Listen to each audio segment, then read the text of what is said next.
कि इससे बचाव किस तरह से किया जा सकता है?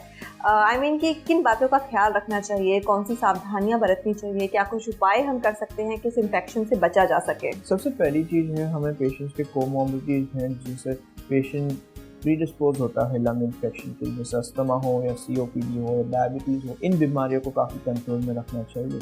पेशेंट जिन्हें स्ट्रोक हुआ हो उन्हें स्पीच थेरेपी या एक्सरसाइज सिखानी ज़रूरी है, जैसे कि खाना या बलगम उनके लंग्स में न जाए। दूसरी चीज़ें ये ध्यान में रखनी चाहिए कि यदि कोई खांसरा हो या एल्डरली पेशेंट का कोई केयर गिवर हो, और he should not be sniffing, coughing, wheezing, breathless, उन्हें इन्फेक्शन नहीं होना चाहिए। In short, if such an elderly person comes in contact with somebody who is sniffing, coughing, so an elderly person should always remember कि उन्हें सावधानी बरतनी चाहिए कि वो किसी इन्फेक्टेड पर्सन से ज़्यादा ना मिले, हॉस्पिटल्स में आना जाना ज़्यादा ना हो, दूसरे मरीजों को मिलने न जाएं। ओके।